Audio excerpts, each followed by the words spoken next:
It's related in the fact that the cover-up of the fact that UFOs did intercede with our nuclear weapons is extremely important.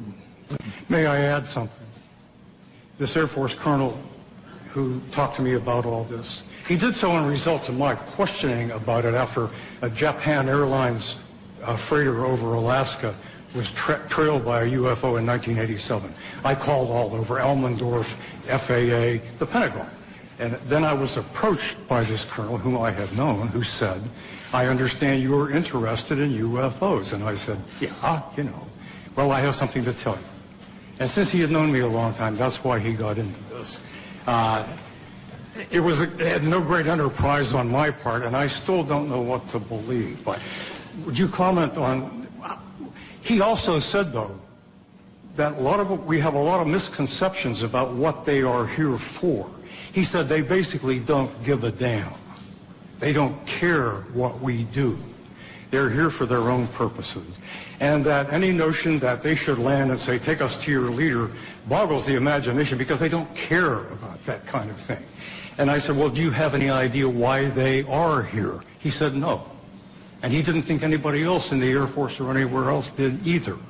How does that work? Let me interject regarding the November 87 radar tracking incident that you alluded to. Right. And in recent years, you may know that the number 5 guy in the echelon at FAA, John Callahan, has gone public and said that shortly after that happened, CIA agent, 2 agents, I believe, and some other government types convened a meeting at FAA headquarters and said we want all the radar tapes, all the voice tapes, and this never happened. I wasn't here. John Callahan said, how come we can't tell the people about this? According to this FAA administrator, the CIA agent said the people would panic, the public would panic. John Callahan, to his immense credit, kept some of the data down in his office. The CIA agent said, give me all of this. He gave him everything that was on the table, didn't tell him about what was downstairs. And when he left the agency, John Callahan released that to the public. So CIA is still quite involved in all of this. Leslie Kane's great book includes that again. I think regarding... well, to follow up on the other part of your question about, what are they up to, why are they here, and so on. No one knows. Maybe the people at the CIA and the Pentagon and the Kremlin don't even know. However, these very simplistic scenarios of if they're real and they're here, why don't they land on the White House lawn? Well, if they're anthropologists and this is a classroom experiment, you don't interject yourself into the experiment you observe. Or an alternate scenario, if this backwards planet is on the verge of a nuclear holocaust, maybe on a limited basis you intervene in a way that the Pentagon knows what's going on, the Kremlin knows what's going on, except for troublemakers like us, the public at large in neither country does not know what's going on. So in effect, you send a signal, in my opinion, to governments about nuclear weapons without alarming the general populace. The late Dr. J. Allen Hynek, who was a UFO skeptic, he worked for Project Blue Book for so many years, he eventually believed, I've been wrong, science has been wrong, these are real, and we should check into it. When asked why, the aliens, if that's who they are, do not visit us, he said, a zoo is a nice place to visit, but you don't communicate with the lizards.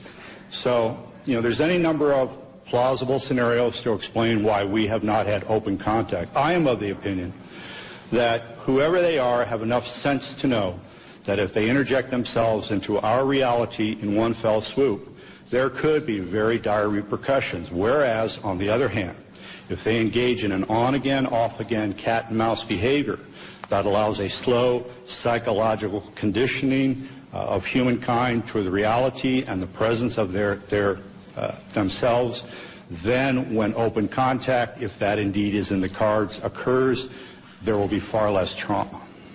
Thank you. I wasn't meaning to contest your point of view, by the way, merely pointing out what I had heard. It's all right.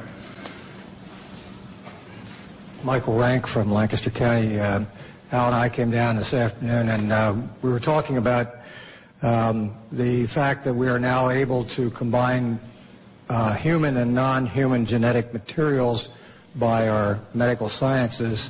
And I don't know whether any of you have had a chance to read Professor Jacobs' book, The Threat. He's a tenured professor at Temple University, and he has been doing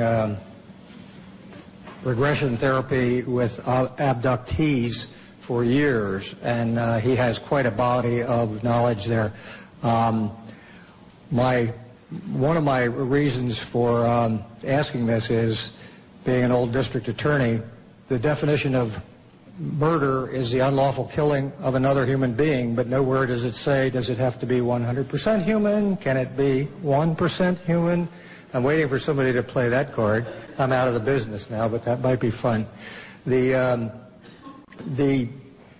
other issue is the toadies in government who are following their orders to lose the files in Freedom of Information Acts, I think might take a totally different view as to their attempt to preserve their jobs if they realize that there might be an argument made that there's a First Amendment violation by suppressing the truth about these things that have been found and seen and so forth. The suppression works to favor certain religions versus other religions. Thank you. Anyone else? Thank you for coming. Again, all of us will be available for one-on-one interviews for some period of time. Thank you.